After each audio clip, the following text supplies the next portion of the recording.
In this video, I introduced the concept of negative externalities and positive externalities, and I explained the effects on welfare analysis and how we would compute deadweight loss from these two situations.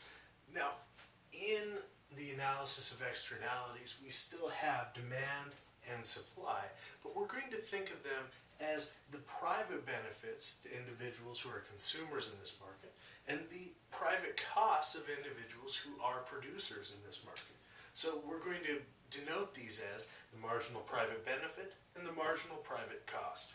The most salient example of an externality is pollution, where producing another unit of, say, coal-generated electricity produces costs that are borne by someone who is outside of this industry. So maybe the factory has marginal private costs that go into acquiring the coal and firing it up and turning it into electricity. But there are other costs that just get spewed out of that particular factory and are borne by people and members of the community. Members that I would call bystanders. So there are costs that are borne by bystanders. There may also be benefits that are borne by bystanders on different products. For example, you might think of a fireworks show that even if you didn't pay to go sit in the arena where the fireworks show was going on, people who are walking by along the street may get to see the fireworks show because it's just up there in the sky and you can see the fireworks and they get to enjoy it just as much as the people in the arena. And so clearly there are goods for which there are these spillover effects of the consumption or the production in this market. And so we would like to extend the basic analysis to think about what are the welfare effects of these spillover effects.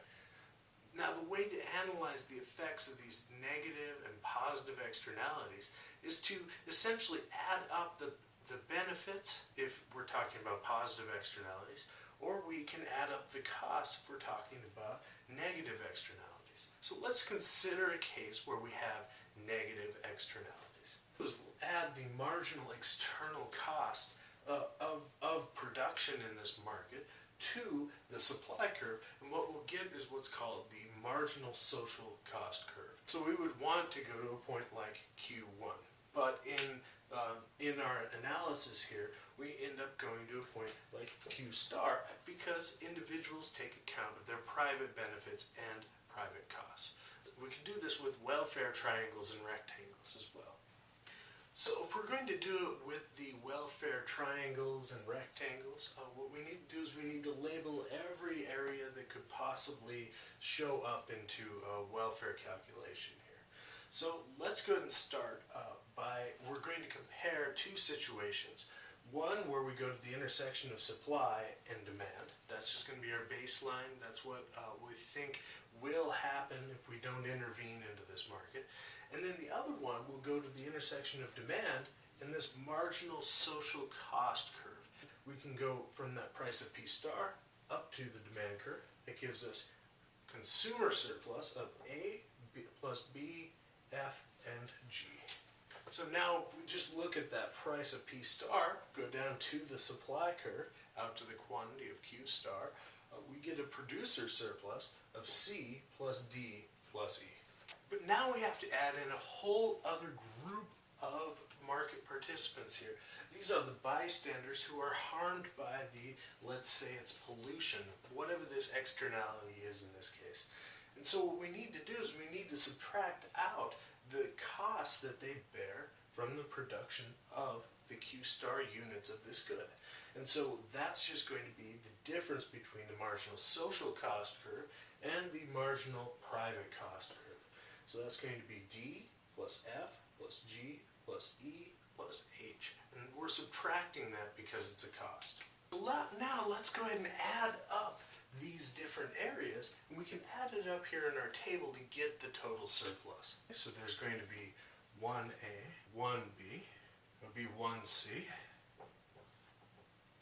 Now D will cancel with this D, this E will cancel with this E, this G cancels with this G, F cancels with that F, but there's no H to cancel with the bystander cost of H, and so we have to subtract that. Our total surplus is A plus B plus C minus H.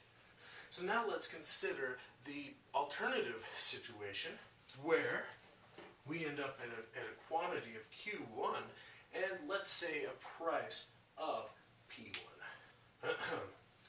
So at a price of P1, the consumer surplus would be A. Our producer surplus is going to be B plus C plus F plus G. And doing this didn't get rid of bystander cost altogether.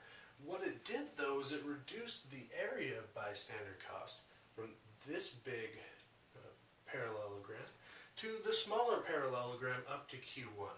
And so we get bystander cost of D plus F. And remember, we subtract that in our welfare calculation. So the A from consumers, and we get B plus C from the producers, but then the F and the D cancel with the bystander costs.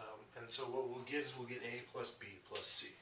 Here's the most efficient policy is to set our marginal social cost equal to our marginal social benefit. In this case, it's the private benefit as well, where we have the demand curve, and that's the way that we maximize total surplus. If we just let supply and demand do their magic, give us our P star and our Q star, what we end up with is we end up with a deadweight loss of this area H. And the reason that it's deadweight loss is that if we end up producing units from Q1 to Q star, what will end up happening is that these units cost society more than they benefit society. And so we end up losing surplus on each additional unit produced there. Those are units that shouldn't be produced because they cost society more than they benefit society.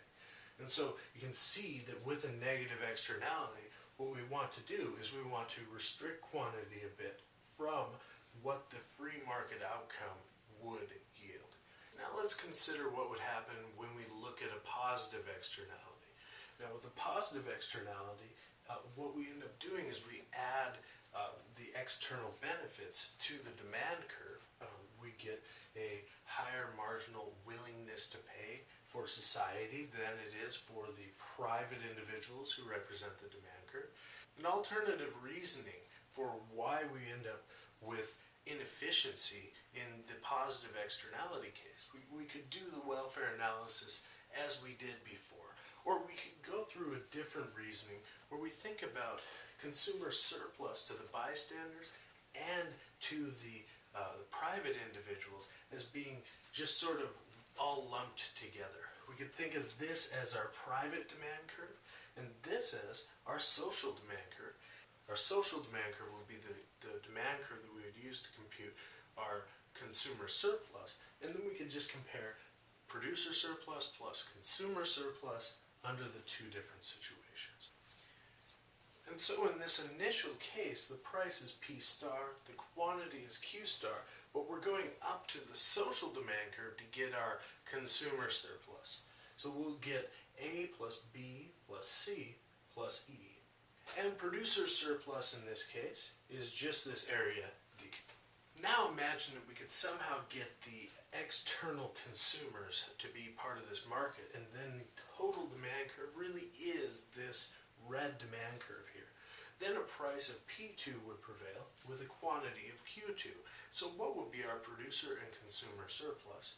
Well, consumer surplus would now be A plus B plus G, and our producer surplus would be D plus C plus E plus F. And so we can see that the deadweight loss would be the amount by which the total surplus falls short of this socially optimal outcome, and that's going to be F plus G.